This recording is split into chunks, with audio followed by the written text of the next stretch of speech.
All right. Well, it looks like things are slowing down, people trickling in. So let's go ahead and get started. We kind of have a lot on our agenda this month, and I'm pretty excited about some of the presenters that we put together. If you noticed on the agenda this month, our main topic is tobacco use prevention, and we're bringing in some student voice today, which I think is really impactful and important. So I'm excited to get through these presenters. Sorry, let me make sure that this is not working. If we have kind of a small group today, so I know that we usually do introductions in the group chat, but I'd like to hear from everybody, who you are, where you're from, and maybe where you're at. So I guess I can kick it off with Christine. If you want to introduce yourself, that'd be awesome. Sure. Good morning, everyone. I'm Christine White. I am in DPHHS in the Children's Mental Health Bureau. I'm the Project Aware co-manager, and I'm also the CCT Medicaid Program Officer here in DPHHS. So all things school mental health related. Thank you. Do you want to pass it on, Christine? Oh, sure. Let's see who's on my screen here. How about Andrea? Good morning, everybody. I'm Andrea Scherg. I am in Dillon School District 10, and I am the Project Aware Coordinator here.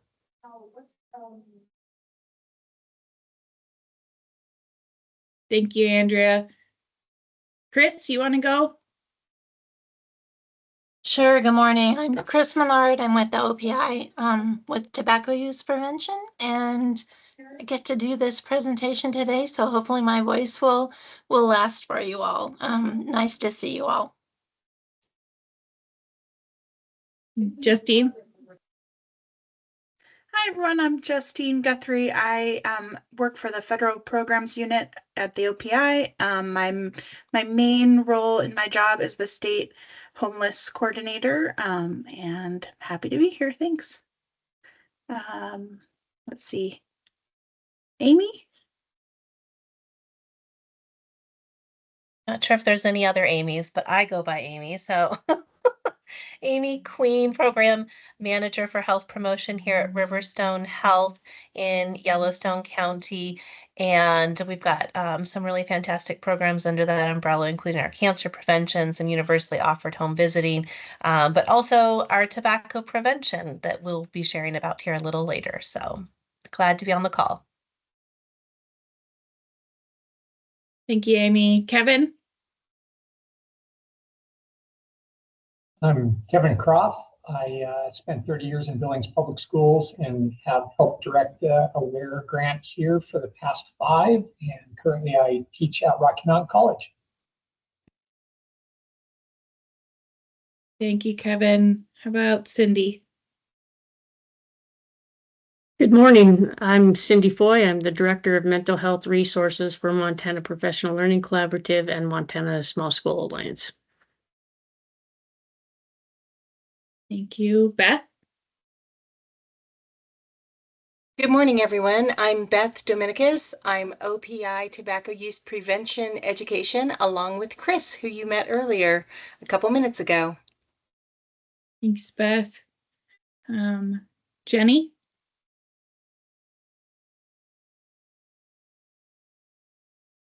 Hi, I'm Jenny Zeke. I'm with OPI with Health Enhancement and YRBS. And yeah. Thank you. Tina? Hi, I'm Tina Boone. I'm the Executive Director for Montana School Counselors Association, and I'm here in Billings. Tina. Curtis? Good morning. I'm Curtis Smeby, Project Director or Coordinator for Project Aware at Rocky Boy School District. All right. Krista?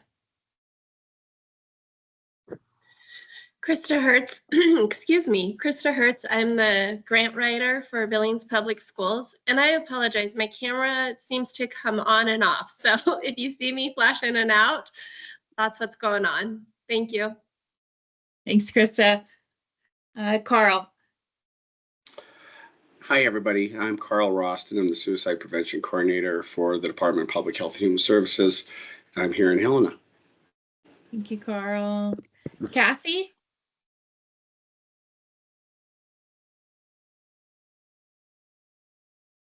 Takes me a minute here to get on camera. If you can see me, I'm Kathy Deserly. I'm the Office of American Indian Affairs Child and Family Program Officer, working with American Indian tribes around the state, and I am based in Wolf Point.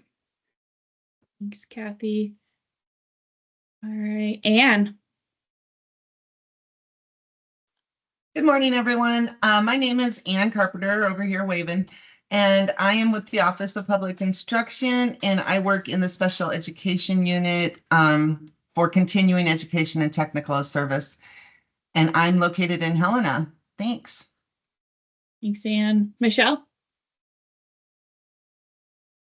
Good morning. I'm Michelle Henson. I'm an American Indian Student Achievement Specialist at the Office of Public Instruction. And Kathy, I'm glad to meet you. Most of my team is over in Fort Peck right now, but I don't think they're in Wolf Point. It looks like they're in Fraser and Pryor today. But nice to meet you. Nice to be here. Thanks. Thank you, Michelle. Corey?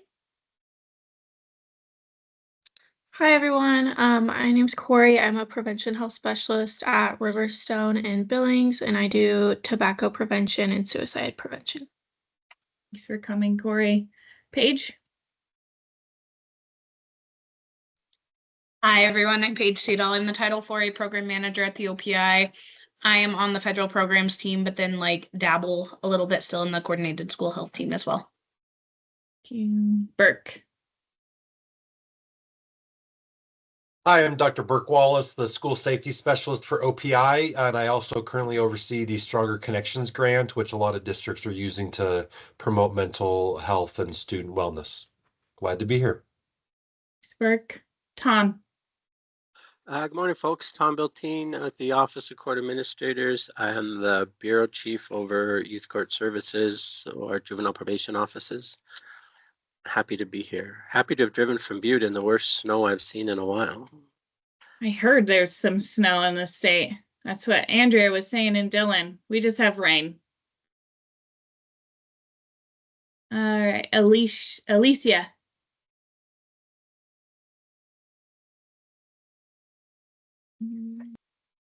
Good morning. Can you guys hear me?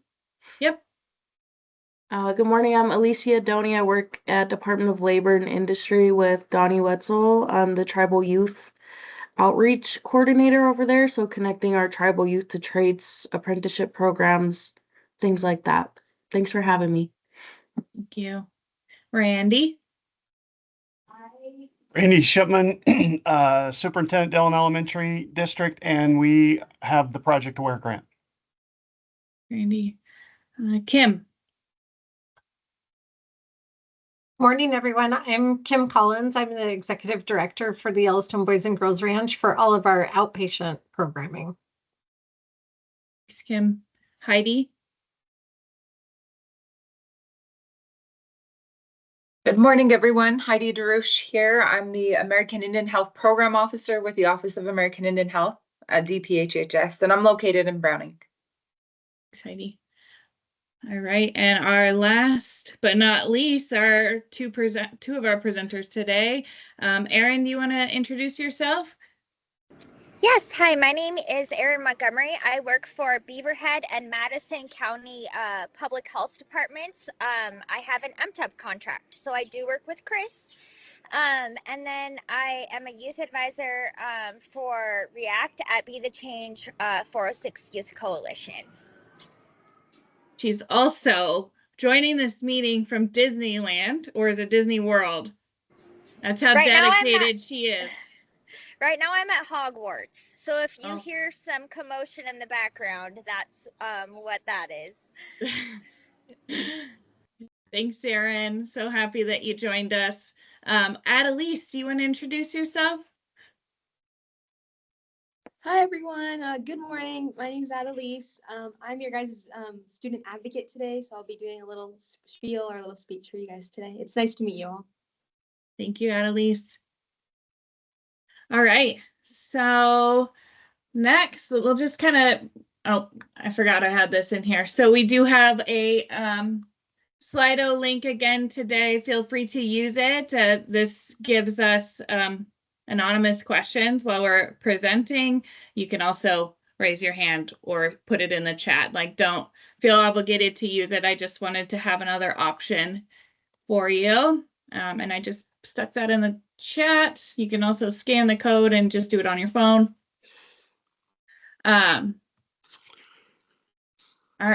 Oh, I lost my agenda slide. Sorry, guys.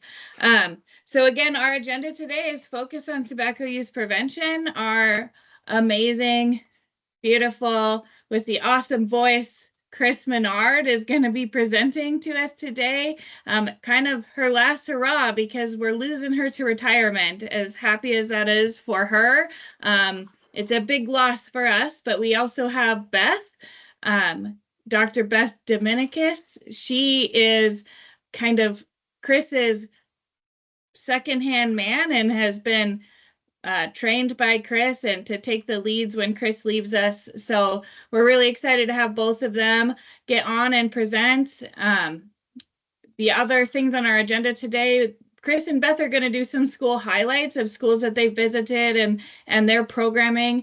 We also have Riverstone here today to talk about their partnership program with Billings Public Schools. And hopefully Krista will be able to get on and share a few things about that program as well.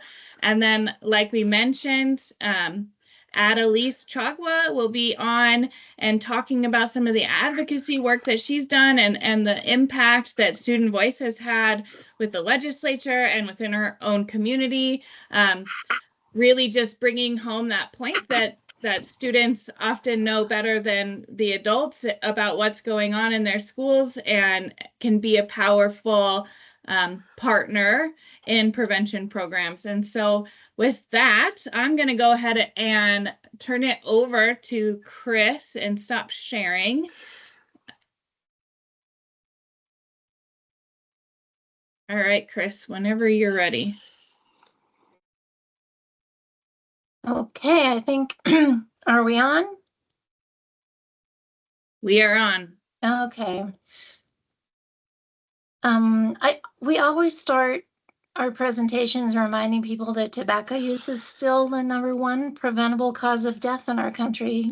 Today we lose almost 500,000 people to smoking. But we've got some great data thanks to Jenny Zeke and all the work that she does with the YRBS. We know that youth smoking rates have gone way down in Montana in the last 27 years. We still have the second highest incidence of use among the 35 states that are reporting it. 7 out of 100 high school students who tell us that they do smoke cigarettes. The first time we asked about vaping was in 2015, and unfortunately it was a big eye opener that 30 out of 100 high school students said that yes, that they had vaped at least once in the last 30 days. We also have the second highest incidence of use of vaping in the country today. The number has gone down to 24 out of 100, but that's still obviously too much. And here's how vaping compares to the more traditional commercial tobacco products. It's obviously the tobacco product of choice for our kids. Jenny can really delve into that YRBS data, and this shows us that girls are vaping quite a bit more than boys, significantly more. And as with every tobacco product, use increases with age. It's sad to say that 34 out of 100 high school seniors tell us that they're current vapers. These numbers don't look so huge, but they are really alarming.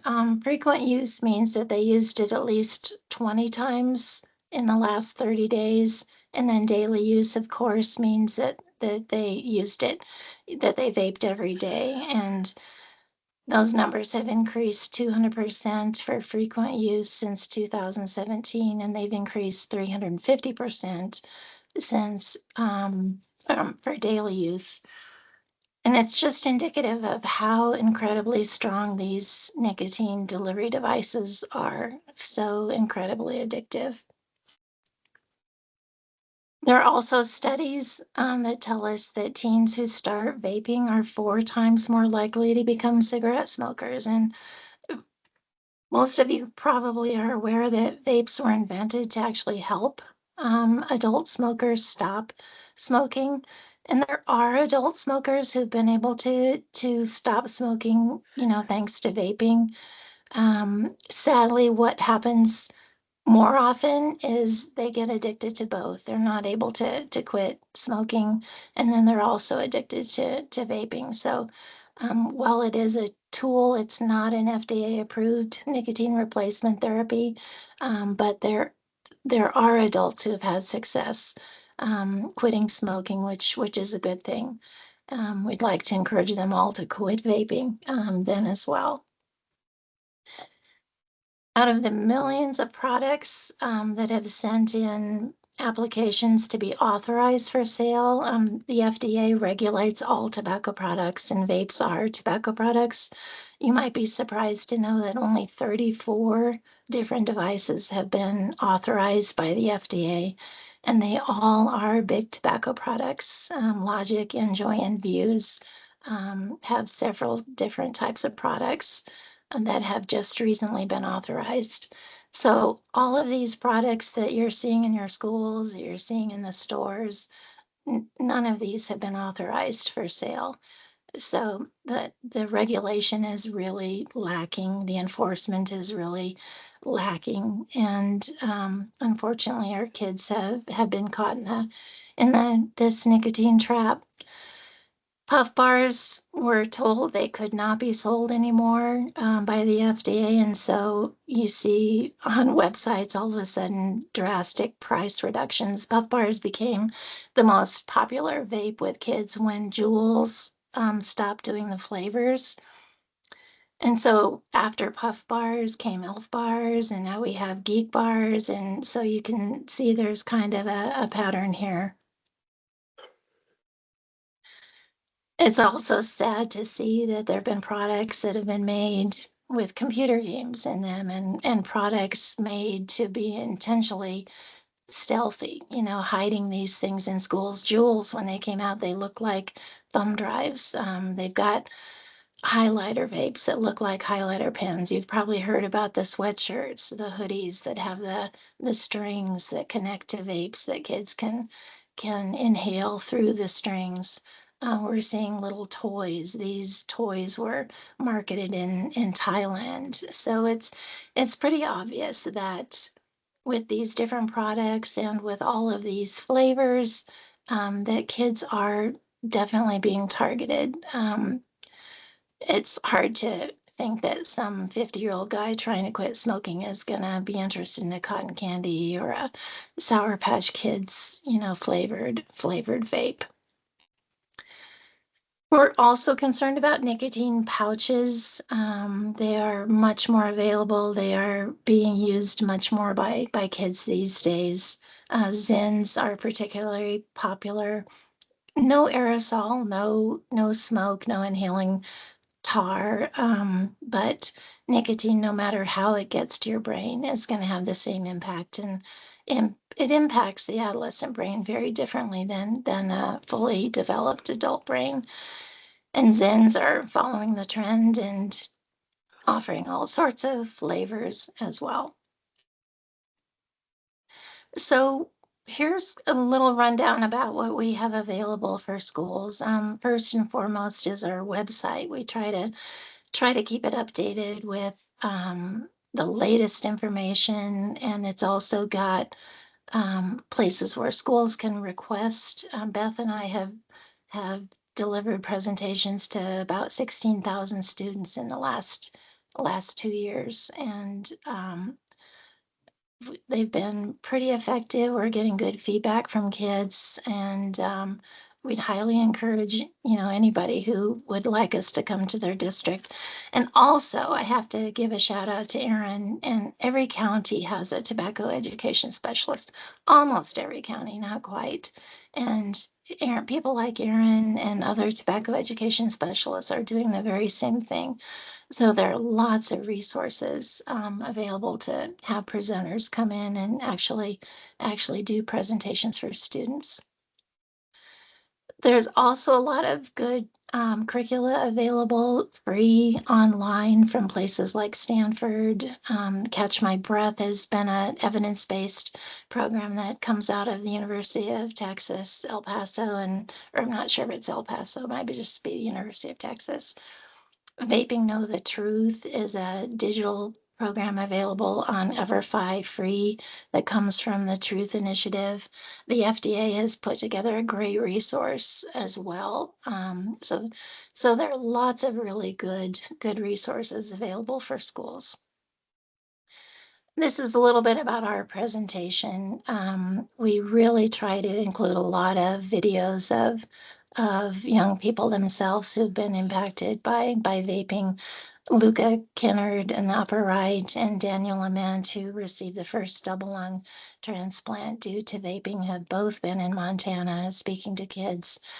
Josie Shapiro is from Washington, and she actually spoke in Washington, D.C. in front of the Senate Judiciary Committee last summer. So kids are speaking out. Kids have powerful voices, as we're going to hear, which is great. Our presentation focuses on three things: that nicotine is addictive, especially for young people, and that vaping is not a harmless water vapor. A lot of people seem to think that it was, and we talk about, why it's not, and that safer doesn't mean safe. You'll hear a lot of people say, oh, I think vaping is even more dangerous than cigarettes, and it was invented to be safer, not as many carcinogens as in cigarettes, but people are definitely dying. And the more we learn about vaping, we're realizing, we knew right from the get-go, it was not safe, and it has never been called safe by the FDA. And unfortunately, it's become another path to nicotine addiction, the biggest path. There have been studies that study the vape aerosol, and they've found volatile organic compounds like benzene, which is something you'll find in car exhaust. The heavy metals come off the coil that's inside the vape that heats up and end up in lungs. Other cancer-causing chemicals like formaldehyde, nitrosamines have been found in vapes. So yeah, not as many carcinogens as in cigarettes, but you have to figure if you're inhaling anything that has the potential to cause cancer, you're putting yourself at risk. Ultrafine particles clog up those alveoli where that oxygen exchange takes place. Nicotine does not cause cancer, but it is one of the most addictive chemicals on the planet. People compare it to cocaine and heroin. And then flavorings have caused problems too. We tell kids, it's okay to eat flavors. Our stomachs and digestive systems are all made for flavors, but our lungs are not. And that sticky residue left behind has caused all sorts of lung injury, lung disease. And then kids may not be as interested in hearing the effects of nicotine on that adolescent brain, but basically we tell them, hey, if you want to be a good student, you do not want to be addicted to nicotine, because it's going to control you. It's going to impact how you can remember things, how you can concentrate. All you can think about is, when and how am I going to get that next hit. We share videos of kids who have made some pretty tough decisions. But we also talk about how one of the worst things that nicotine does is it primes the brain for other addictions as well. So what are schools doing? They, right from the get-go, they've been adopting policy and updating curriculum and training staff. obviously confiscating devices and notifying parents. In school suspension, which includes some kind of educational program, has become a lot more popular. Typically, they will suspend participation for students caught vaping in any kind of extracurricular activity, and that can be a good deterrent, but it has its own consequences as well. Many schools have installed vape detectors. Vape detectors have kind of mixed results. Most schools that have spent the money to install them have said that they actually have reduced the number of kids vaping in school, which is what we want. What they do to actually prevent vaping, it's a little bit unclear, but it is a good mechanism for identifying kids that need help. Let's see here. Guest speakers, the OPI, the tobacco education specialists are all available. And like I mentioned, there have been people from out of state who've been brought in to talk to kids. And then, of course, lots of great partnering with county health programs and a lot of great people working together to provide alternatives to suspension, because obviously suspending a kid out of school, people are finally figuring out that, yeah, while it may have been, considered a well-measured approach, it is definitely not something that's helping kids. It's not in the school's best interest. It's not in the kids' best interest to just send them home where they're going to be unsupervised and probably, just vape more. So the three main programs that we're really trying to promote are in-depth, that is provided by the American Lung Association, that you're going to hear more about today with Riverstone and Billings Public Schools. Healthy Futures is an online course offered by the Stanford Tobacco Prevention Toolkit.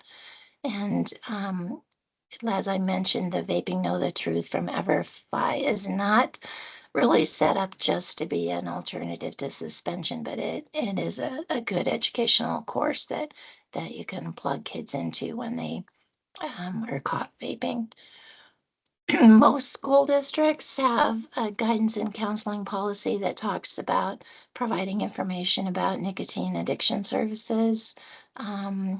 My Life, My Quit was set up just for kids in Montana. It's a website where kids can get free counseling, totally confidential. The Truth Initiative has an app called This Is Quitting that they are just changing. I think it's called the X program now.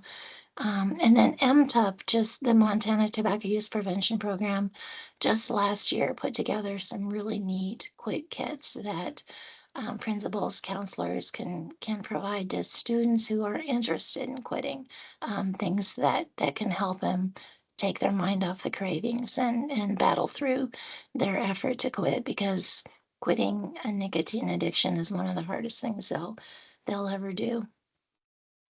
Here's an example of some of the vape detectors that schools are installing.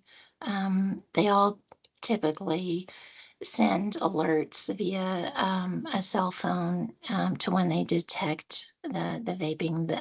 Sometimes they'll respond to chemicals when janitors are cleaning the bathrooms and things like that. Some of them have sound kind of reactions, where if there's some kind of a bullying prevention focus, that if there's anything going on in the bathroom that is loud and disruptive, it'll alert. But they are about $1,000 a piece, but the prices are coming down. And like I said, that the some seem to work better than others. We're trying to gather information from schools about what brands they're purchasing and how effective they've been. So like Courtney mentioned, we've got a few real promising practices that we want to share with you. The first couple I'm going to just talk about. Matthew Johnson was a principal up at Browning at the Buffalo Heights Academy for years, and he told me one of my favorite stories to share, and that's that one of his students at this alternative school was caught spitting on a bus. The bus driver was very upset, and he came and talked to Matthew, and Matthew has had a very restorative practice up in Browning. He gathered up this student and went through the what happened, who did you hurt, how can you make it right, and the kid said, yeah, I shouldn't have spit on the bus, it wasn't fair, and maybe I can clean the bus. And so he did. He went and cleaned the bus. And the bus driver came back to the school and said, hey, he did such a great job of cleaning the bus. I'm wondering if he'd like a job.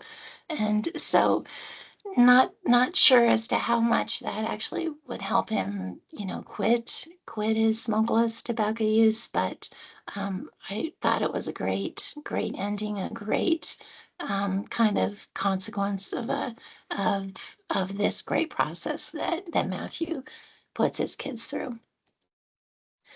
Shepherd High had a policy where the first offense was 2 days out of school suspension. The second offense was 4 days out of school, and the third offense is student had to go in front of the school board to determine a discipline. And Drea O'Donnell, the superintendent, said, kids were seeing this just as a kind of a good way to get out of school, and so they've changed their policy. They've incorporated now a 1 day in school suspension. They've hired a retired coach and teacher to put together an alternative educational program to help reinforce the negative impacts of vaping. And the really good story behind this was they had one student who actually came up to the principal and said, hey, can I take that class? I really want to quit vaping. So it's going to be continued. They were a grant recipient. Beth and I have been fortunate to be able to issue grants that have been provided by the Montana Tobacco Use Prevention Program for schools who really want to work on preventing, reducing tobacco use in schools. And Shepherd did receive a $10,000 grant last year, and hopefully they'll be able to sustain this. And then later, we're going to hear from Billings and Riverstone, who's got a great program. We're going to hear from Aaron and Alicia. Is it Alicia? And kids, like I said, kids have strong voices and great messages. And Aaron has put together a fantastic program in both Beaverhead and Madison counties that you'll hear about. And then Beth has a document that she's going to share with you that she's been working on to gather some information from you. But mostly, I just wanted to thank you. And this is our contact information. Thank you for all that you do for Montana youth. So I think we'll just take it back to you, Courtney. Thank you, Chris. We have one question in the Slido that I wanted to be sure to address, and maybe you have the answer to this, maybe you don't, Chris, but they said, hello, wondering if there is any known movement to include vaping as an SUD in the DSM so that we can provide addiction counseling for kids using vapes via Medicaid. I am not sure about that. That's a great idea, and it would be nice. It's certainly a huge substance use disorder for kids, and the one good thing that I can comment that has happened is that vaping just this legislative season was included in the Clean Indoor Air Act. So now all vaping will be prohibited indoor in public places in Montana. So that's one trend, policy wise that is moving in that direction. As far as nicotine addiction services and Medicaid, I am not up on that. Thank you, Chris. Is there any other questions for Chris?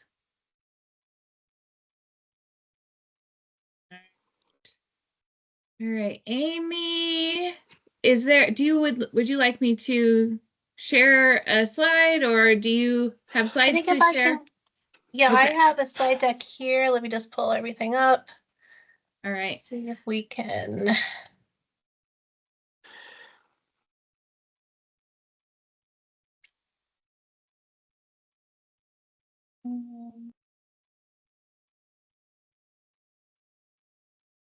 Are you guys seeing the slides then? We are seeing just your PowerPoint, not share, like started though.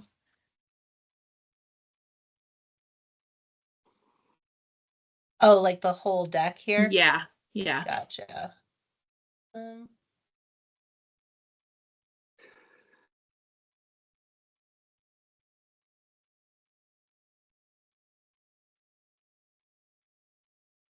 Too many screens.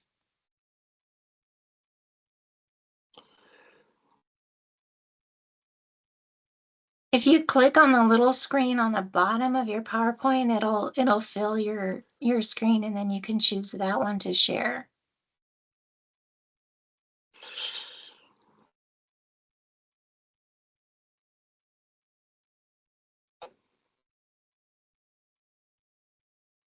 It just changed things up, so I apologize. So now you can hit display settings and swap it.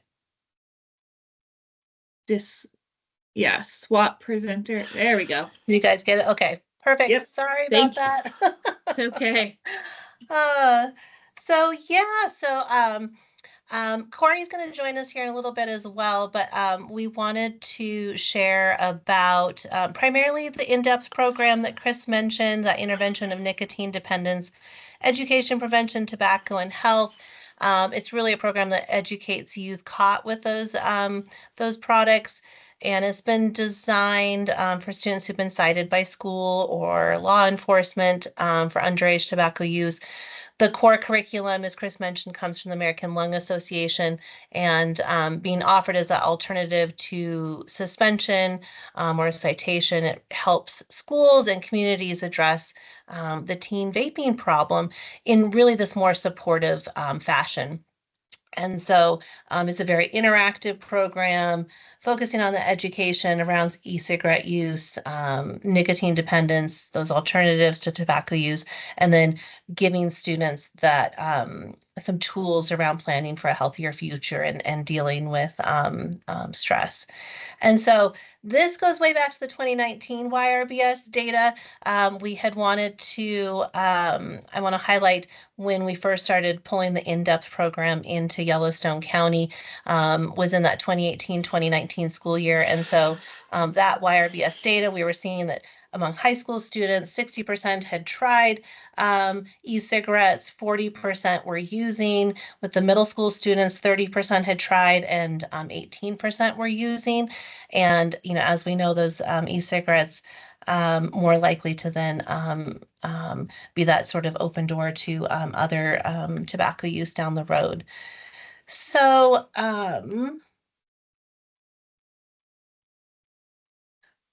what we did during that 2018-2019 school year, what we were seeing is there was over 100 tobacco prevention in-school presentations, but there really wasn't anything uniform across the schools that addressed the education on that increasing vaping epidemic that we were starting to see.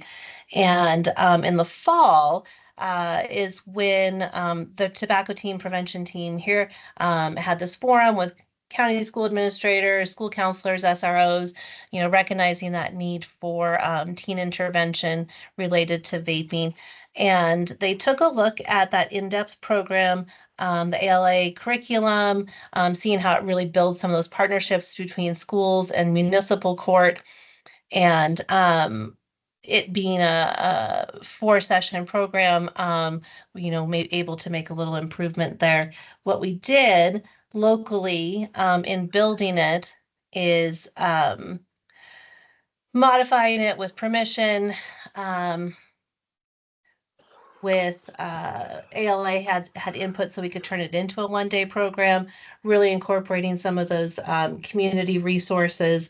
And that included being able to acquire cadaver lungs on loan from Rocky Mountain College. And what we also did, tobacco education specialists that provide that instruction, they provided some additional information around how the industry, specifically targets youth. As Chris was mentioning, we put in some really fun interactive quizzes, those some worksheets, different activities, and then also included some cannabis information. And so the idea was that, we're able to streamline the program across all the schools that previously had these different models being used. And, like I said, really building those partnerships between the schools and the municipal court that would be finding the students with the MIP charges. And so where we found ourselves, where we've landed at this point is it's a 6-hour course held at Riverstone. It's taught by our tobacco education specialist. It's currently not technically funded by the Montana Tobacco Use Prevention Program. We may see some changes around that, but because we are seeing improvement, we do see that it's making an impact. We continue offering that. Over the course of this school year, we've had 111 students participate so far. And of those, when they're taking the post-course survey, 87% have indicated that they either want to quit completely or that they're thinking now about wanting to quit. So definitely making some impact there. I'm going to kick it over to Corey. She is one of our instructors for the course. She's going to kind of share a little bit more about what each session looks like, and then also the responses that we're getting from students when they are completing the course. All right. So, like Amy was saying, we have 4 sessions that we go over. So starting off with session 1, we really just cover the facts. So we start with local data from the YRBS. We focus more in on the Yellowstone County specific data between high school and middle school. So we present those to students, ask their input if they think that those are low numbers or if they're high, if they're about right. We talk a little bit about FDA regulation, so which products have been authorized, and what's the difference between approval versus authorization. We get into the nicotine levels, so we have them do some math about, if you were to smoke how many cigarettes, what's that equivalent to for your lost Mary that you're going through in 3 days. We do show a slide with a bunch of the ingredients listed out, so they can see it. And we talk about, this ingredient is also found in antifreeze, or, formaldehyde is often used to preserve tissue. So we talk about those common correlations and ingredients that we see in vaping aerosol. That one tends to stick with the kids a little bit. A lot of them are pretty shocked and disgusted. So we do get a lot of feedback on that slide. And then we talk about the different health impacts on various parts of the body. So the lungs, we bring up Daniel's CT scans. We talk about EVALI, about popcorn lung, different cardiovascular impacts, your oral health. And then, of course, mental health, because we do hear a lot from our students that the reason they're using is to help them with their stress and their anxiety. So we start to talk about how those really don't help those things. Between session 1 and session 2 is when we hold our lung demonstration. So we usually have one of our communicable disease nurses come in and present on that.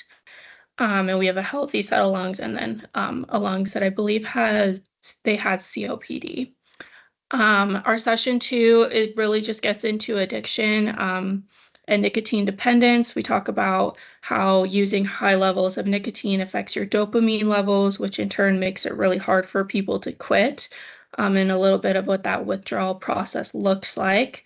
We also discuss second and third hand smoke, and about how it can impact, the other people around you. A lot of kids don't have any idea what third-hand smoke or aerosol is. So it's good to get that information to them. And then this is where we talk about marijuana some more. So we talk about local regulations, what we see nationally, the percentages of CBD versus THC. We do get quite a few kids who are caught with THC vapes or marijuana that take our class. So it's something that we definitely wanted to include. And then at the end of the session, we just talk about ways that you can say no and I statements to kind of give those kids some power and get them to start thinking about, okay, next time I'm asked if I want to use this product, how can I just, say, oh, I'm good or something like that. We do lunch. Our third session is really talking about stress and healthy alternatives to use.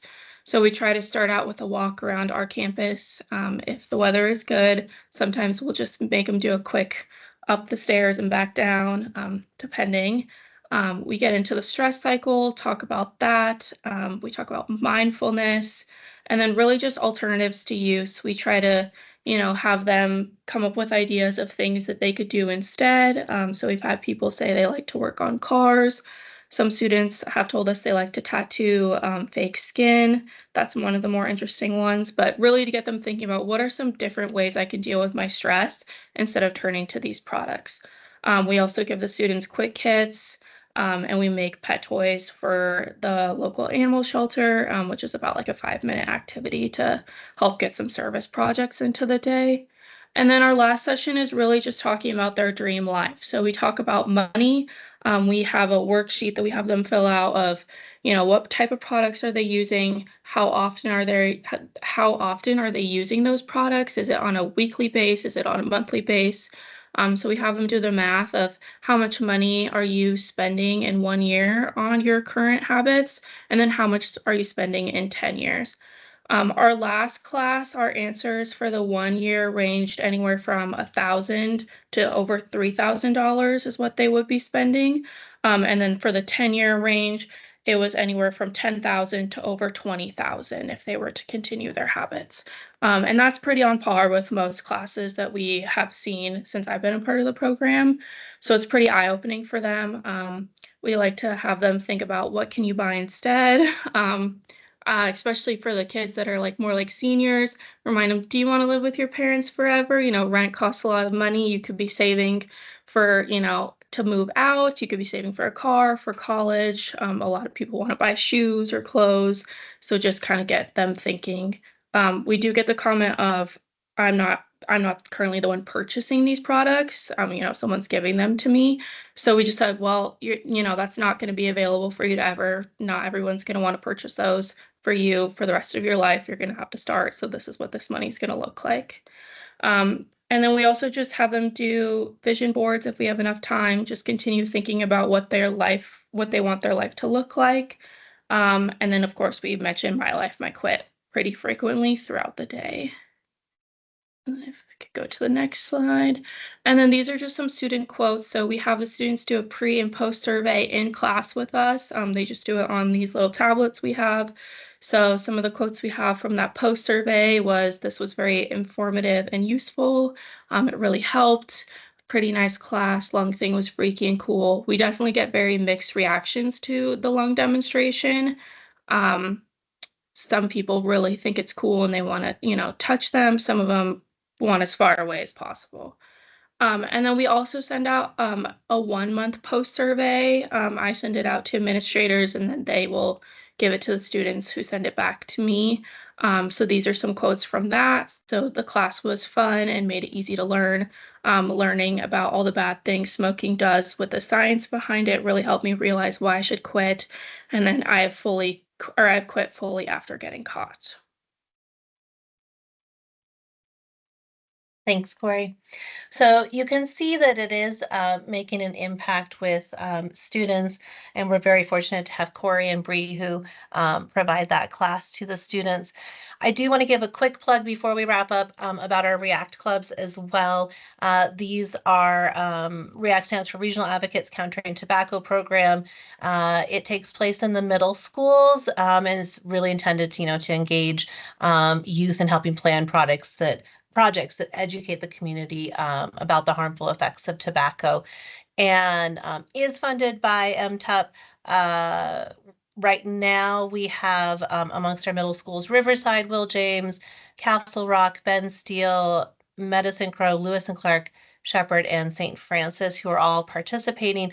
And just last week, we had our annual REACT retreat where those students who've been participating in those clubs throughout the year have this opportunity to connect with one another, maybe take back some information that they can use for the remaining school year or for next year's REACT clubs. And what we heard last year was that they really wanted to have more participation in the planning of the event. And so we were able to create some leadership opportunities for this year's retreat that were well received, and also did some service learning. We did those pet toys, but also the students were working on packing sack dinners for St. Vincent de Paul for our unhoused population. They helped create some of those quick kits, worked on the vision boards. And so it's just a really great opportunity for these middle school students to be increasing awareness around the tobacco and vaping industry, and then also having these leadership opportunities that they can then take into high school. So Amity Burkhart, who I think is usually on, participates in these meetings, was really pivotal in this year's planning. Always a superstar, so we appreciated having her on board. And so, yeah, that's everything in a nutshell. Any questions that we can answer? Amy, do you want me to talk about the things that I work with Yes. Jenna on the grant side of things and that piece? Sorry again, I apologize. My camera doesn't want to, I'll try it here again.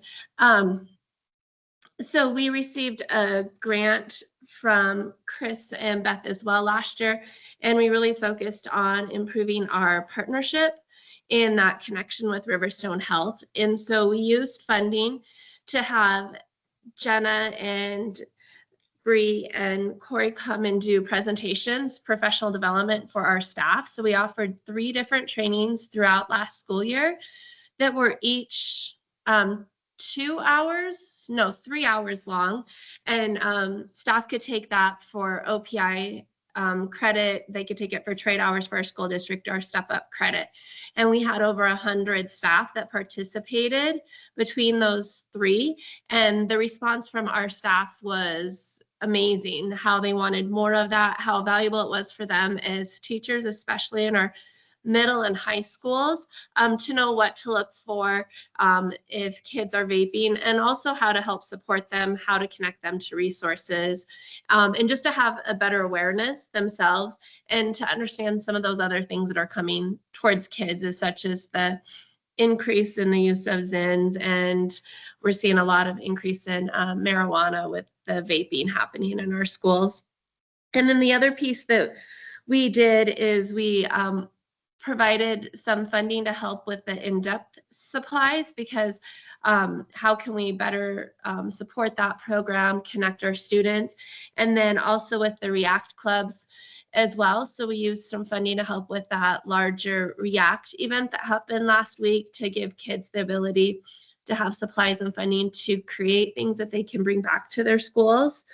Another piece that we did is we worked with our school nurses to our lead school nurse. She created a presentation, and that will be shared with all of our middle school students. She had input from the Riverstone Health team, and then we also worked with, we have HOSA, the Health Occupation Student Organization, and a group of students created a website that they used for their presentation that will make some adjustments to, that will then link off of our school district website to try and better create resources for parents, students, and faculty to access.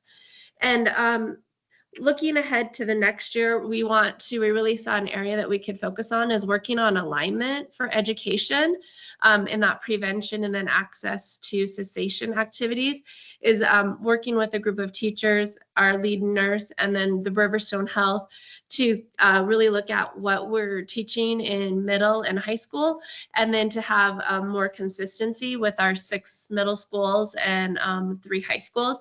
You know, when can we have Beth and Chris come in to present what grade level is best, to have Riverstone come in, and then what of some of the free resources that Chris shared in presentation, are we utilizing those? Where do those fit in? So just trying to be a little bit more conscientious and really coordinate well with Riverstone Health as our public health partner, to have that shared voice, because I think that collaboration and communication really helps us in our school district better.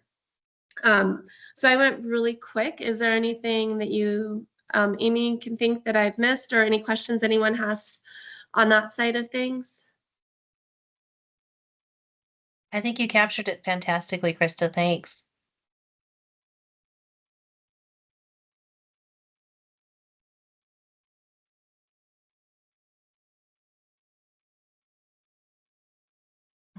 I'm muted. Sorry. Just over here talking to myself in my office. Thank you, Amy, and thank you, Krista. If anybody wants their contact information, if there's further questions, if you don't mind sharing that, that'd be awesome. Thank you again. I'm going to go ahead and share a screen. So our next presenter is from Dillon. We have, and I know that they introduced themselves earlier, but I'm going to do it again. We have Erin Montgomery, and then Adelise Chagwa. Did I say that right? Okay. And I'm just going to leave this screen up, and Erin, you just let me know when you want me to click these links and which one to click. Sure, sounds great. Can you all hear me okay? Okay, great. So I will speak kind of loudly because it's pretty loud in my background. We are with Be the Change 406 Youth Coalition, and we are a REACT organization as well. We are not only a REACT club, but we are REACT. And we have 3 coalitions. We have the Lima School Coalition, which is middle and high school combined. We have Beaverhead County High School, which is the high school in Dillon, and then we have Dillon Middle School.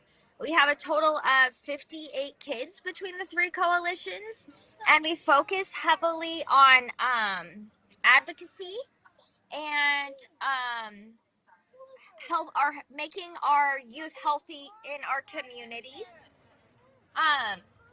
It's okay, James. So sorry. Today, I am going to mostly just let Miss Adelise take the floor because I think that her words are very powerful. However, I sent Courtney some videos. We participated heavily in the legislative session this year. And we put our skills that we've used by working with our city council in Dillon and getting policy passed and learning how to write model policy and learning how to write grants. Our coalition is very youth-led, so anything that we do,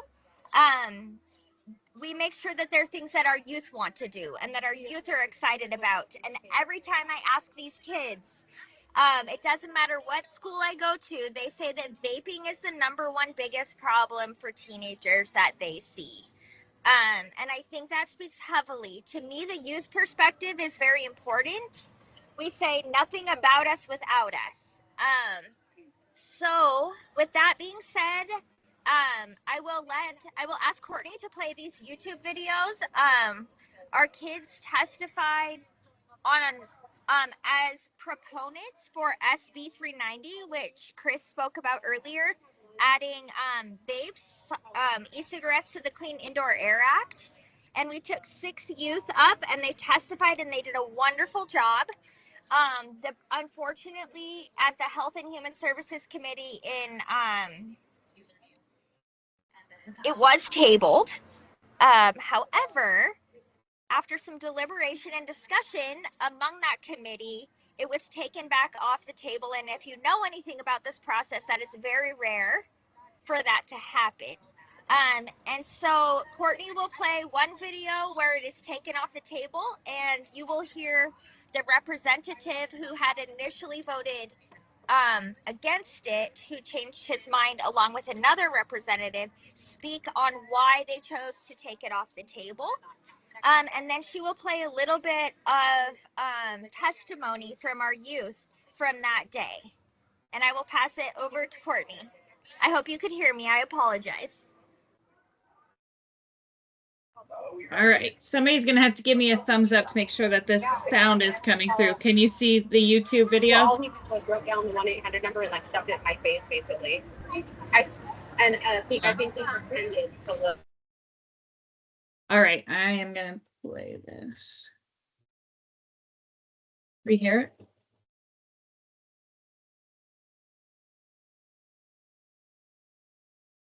Is that a no? We can't hear it? Can't hear it. Usually there's a little sound box you can check when you share. Let's see. Sound. You might want to take it off, share Share again. sound. I have it. Okay. I think so. Just give me a thumbs up if you would, Chris. Amongst ourselves, I wasn't here when we took executive action on this bill initially and tabled it. I was supportive of the bill, and I think that the committee as a whole should hear this bill for sure. We heard from a lot of kids who came from all over the area about the pervasiveness of vaping. While I understand that that vaping is already illegal for children to do, that having it be around them all the time totally normalizes it. And we've seen this work with tobacco products and how, I've seen kids flush their parents' cigarettes down the toilet because it's really not, socially acceptable. They've gotten the message. I do think that at the very least, we should have this debate amongst the committee as a whole. There was only one opponent to this bill. That one opponent, the concern that he raised was that this bill would affect his business, which it absolutely does not. And I am in favor of cigar lounges. I tend to like libertarian things, but I also like to keep vices away and normalizing vices around our children. And so I'll be supporting this bill. Is there further discussion? Yes.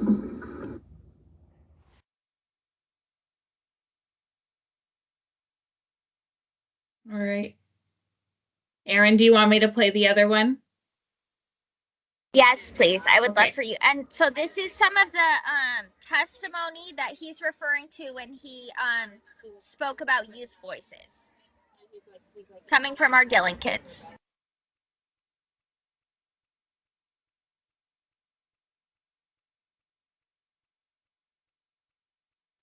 But I promise I'm not trying to grill you. Is this, is this a big, is this prevalent in your guys' schools? Do you guys see this kind of stuff a lot in school? Madam Chair, Representative, all the time.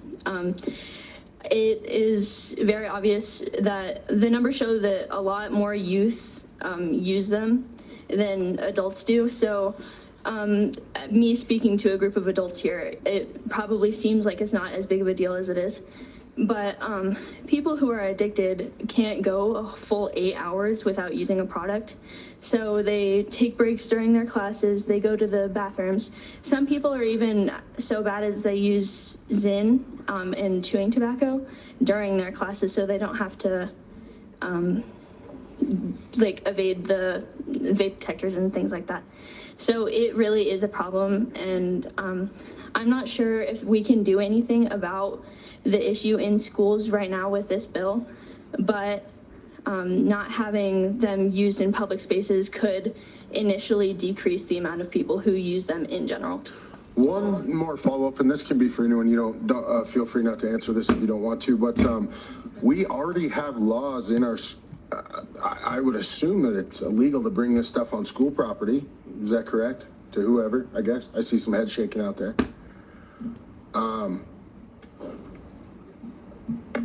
So we have laws that say we can't bring these things into schools. People, underage cannot buy these things. I guess the question is, yet they are still very prevalent in schools.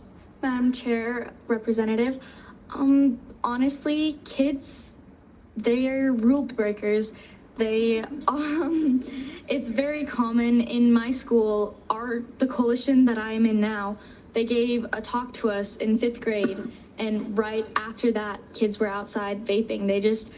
Sometimes it doesn't get through to them because they're being told percentages and not being taught personally about it. And whether they have older siblings or parents who vape or smoke, they commonly just take those from them, or they ask them, hey, can I try this? And often they'll just give it to them. And it's hard to see so many classmates, kids in my band class play the same instrument as me, and they're having a hard time playing their instruments commonly because they're using products. And so what we're trying to do with our coalition is trying to get through to them more, so maybe they kind of get more of an idea what the product actually is. Thank you very much. Thank you, Madam Chair, for your indulgence. Representative Moore. This would be for Lila Igerson. Yes, that's Lila. Lila. Representative Schomer asked a couple of my questions, but one thing that I was touching on too is it's not legal to buy until you're 18. Is that correct? Yes, ma'am. And the issue with that, everyone, would be that, as mentioned before by several people before me, is there are so many ways to get around this. It is not hard. Like I mentioned in my testimony, we have 5th graders, we have 4th graders, we have little kids doing this, right? In school, off school grounds, it doesn't matter. They are doing it. Even with the reputation I have hold as being in many of these groups, it would be so easy for me to text one of my classmates, to text an adult that I know and get one within moments. It is so easy, especially with the communication lines we have now. So yes, to answer your question, that is the law, but to children, the law is just a piece of paper, and there are ways to get around it to get what you want. Follow up. Madam Chair, so they're just buying them off the street, or how? I mean, are they buying them online? Who's ever selling to the rest of you kids? I mean, they're just everywhere. Respectfully, ma'am, it starts with one person. It just takes one person, whether it's in my town or another, who is old enough to either purchase these or who knows someone who's old enough to purchase these. And all it takes is that they can get one, and then you get a supplier. It's a lot like actually drug runners. You know, you get one person that's the supplier, and then it's so easy to circulate it around. We have kids, you know, where I come from, the town, it's pretty isolated. So we have people coming in from other towns who go meet with their older siblings, get it from the older siblings, drive it, and either sell it or just give it to their friends. So yeah, it's just too easy. One more follow-up. Madam Chair, so do you feel that if this law passes that it will be more enforceable? I mean, will your school be able to enforce it more? Do you think this will be helpful? Personally, I definitely think it would help in schools. Obviously not as much as I would love for it to help in schools, but right now, unfortunately, the school is a little bit out of reach with this bill. But what my hope is that, you know, my class is a little bit of a lost cause. I'd say every other person I know, I know more people that vape that don't. So my class is a lost cause. But what I'm hoping for now is the kids that are in kindergarten and 1st grade right now, I'm hoping that we can save them before they ever start. Because in 2nd grade, by that age, kids in my grade were already vaping and addicted. So. Thank you very much. Yes, thank you, Madam Chair. Representative Cunningham. I think that last video is so powerful because it shows the train of thought that the adults are having when discussing this bill, right? And how different the students' answers are, right? And how powerful. I love that video, Erin. Thanks for letting us share that one. Of course. These are wonderful kids and they have great voices, so thank you for giving them a platform. I would also like to just note that all 3 of those youth that you heard, or the 2 youth that you heard at the end, and the girl, Miss Adelise, that will be speaking today, they are all former Hope Squad members when they were in Dillon Middle School. All right, with that, Adelise, are you ready?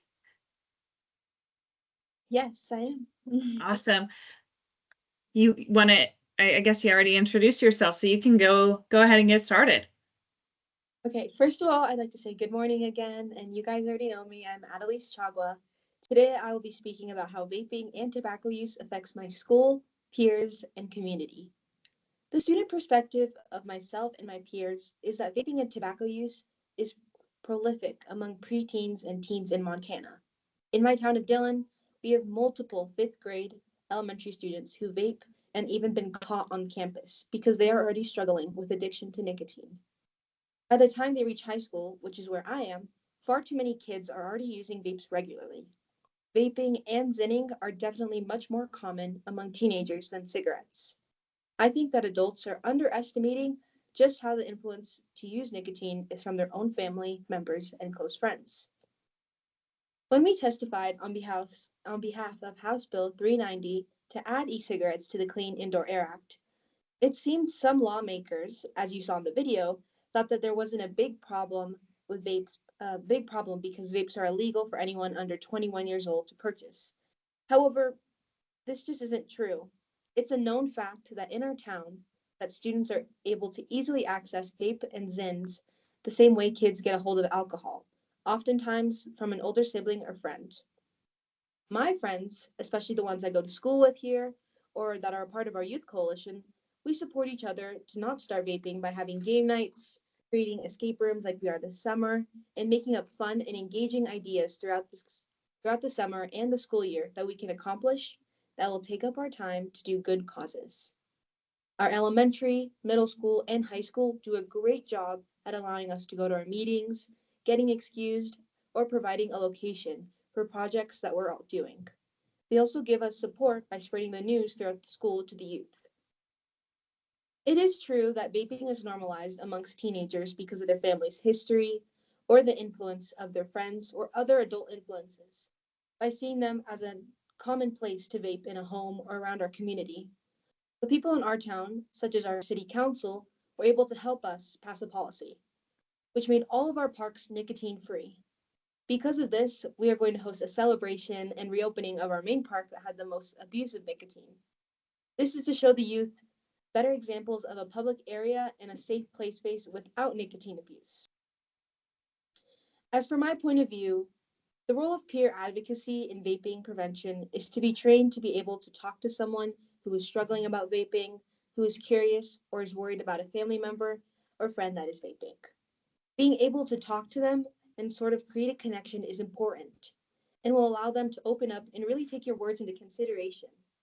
We can teach them about the myths of vaping and expose them to more positive activities that are nicotine free and will help them grow into a better and healthier version of themselves. One example, a boy and a girl from our coalition a couple months ago went down to speak to our fifth graders at our elementary school. By doing this, they were able to be a guide for the fifth graders, explaining the pressures they will face during middle school and high school, practicing refusal skills, coping skills, along with the effects of vaping being common amongst students at both schools. Through this, our coalition's youth and the fifth graders made a connection and slowly opened up, asking questions that were about tobacco products and the experiences the younger students are going through. The older students were able to provide guidance and support along with education. From my peers and I point of view, advocating at the legislate was sort of a big step for us. We felt as if we were heard, as if we had a say about our futures. One thing that we learned is how important it is to stick to different topics of the same problem. When presenting our speeches, each of us targeted a certain topic or group of the problem, such as impact, statistics, or personal experience. One thing that I was really surprised about was the background of each member of the health committee. One that really stood out to me was a woman who used to be a pediatric oncologist.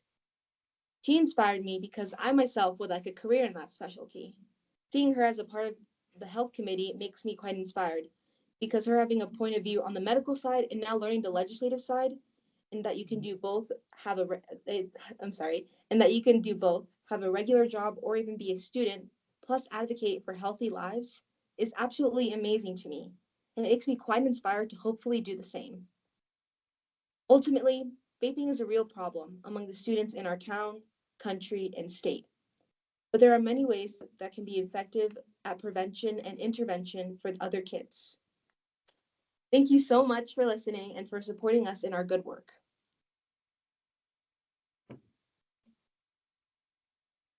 Thank you so much, Annalise. I don't know how to do this fun clapping thing that Michelle and Chris and Curtis did, but I'll just do it like this.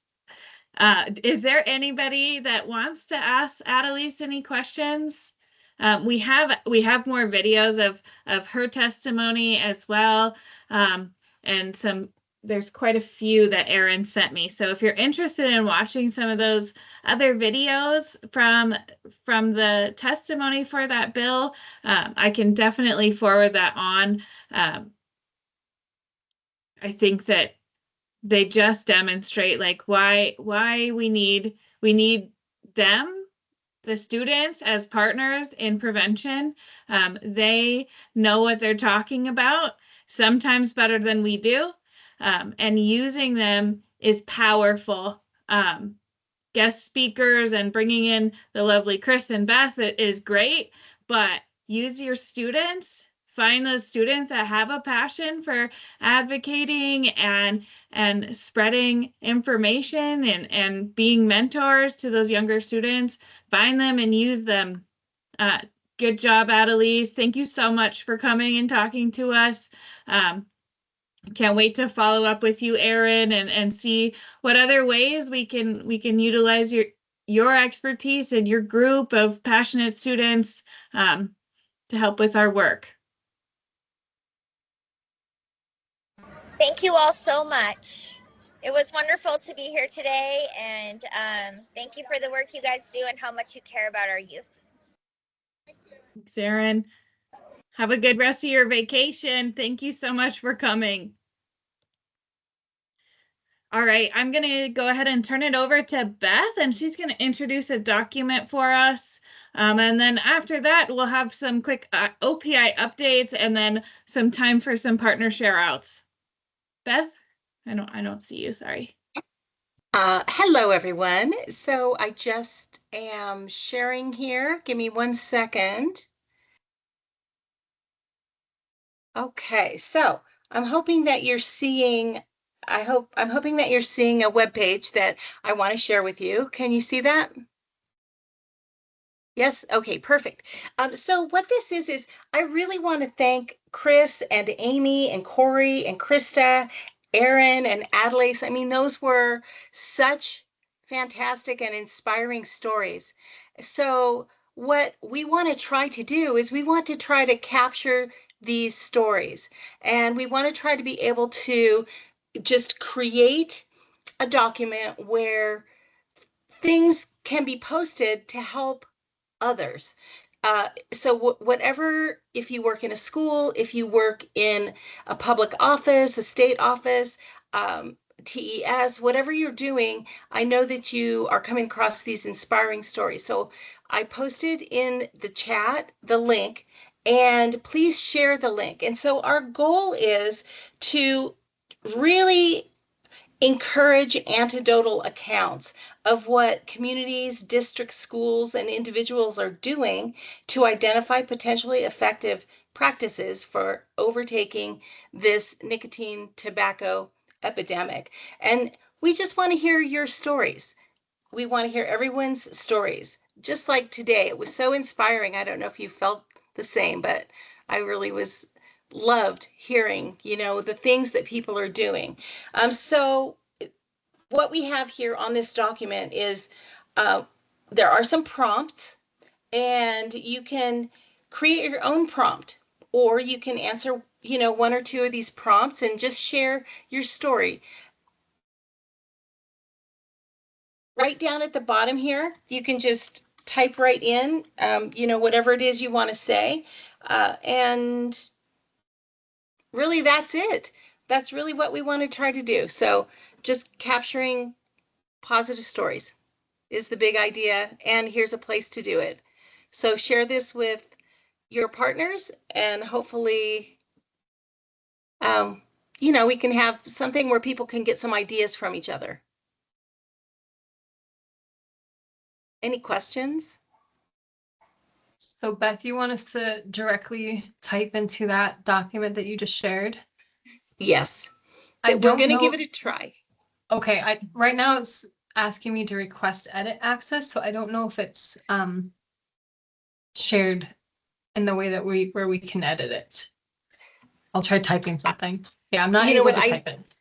That's okay. I need to probably go to my OPI Connect and then just allow you in.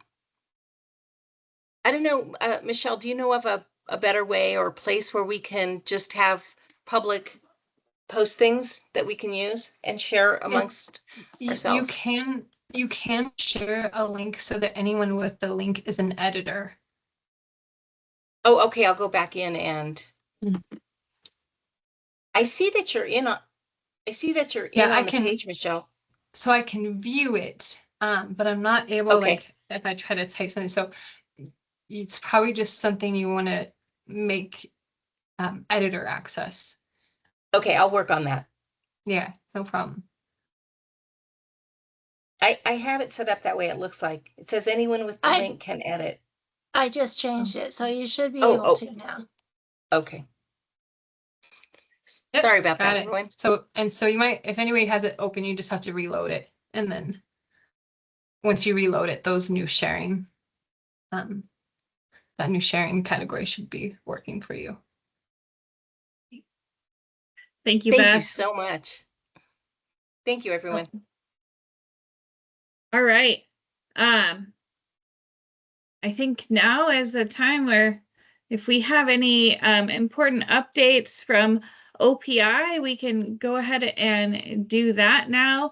There's quite a few links in the agenda to some upcoming trainings that Tammy had sent, but if there's anybody else that'd like to get on and give any kind of update or a reminder.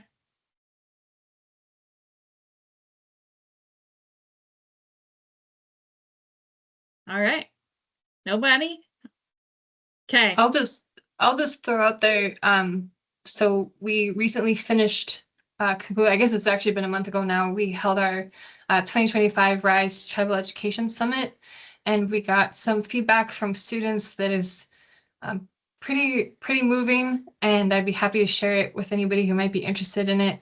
And just a nod to the student voice, we worked with a group of students this year to plan and try to implement as many ideas as you could that they came up with. And they came up with ideas such as playing traditional games, braiding sweetgrass, doing a traditional foods demonstration, and some other things. And it really, listening to the students and trying to implement what they had asked for really paid off. And just if you're interested in some of the data that we gathered from the outcomes of that event, I'd be happy to share it with you. Thank you, Michelle. All right. Any other updates from anyone else in the group?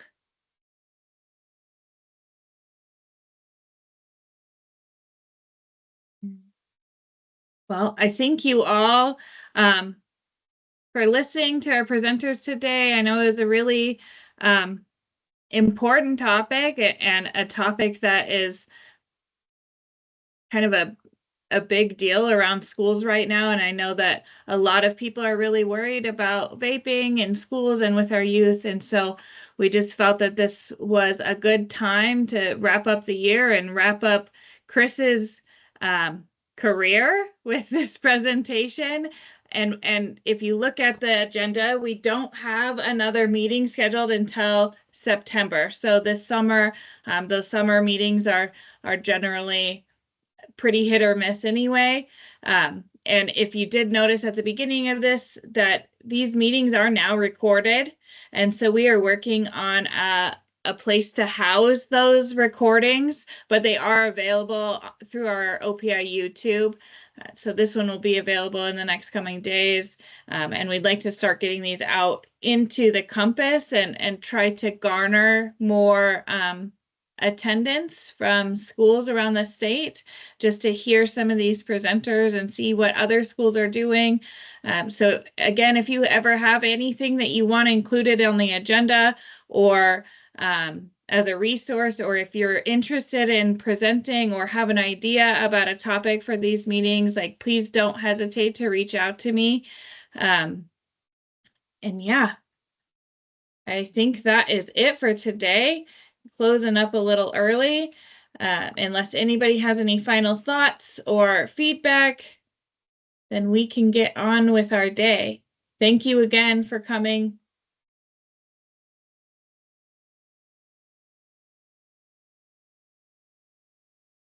Thanks, Courtney. Thank you, Thank you, Chris. Courtney. Thanks. Bye, Thanks. everybody.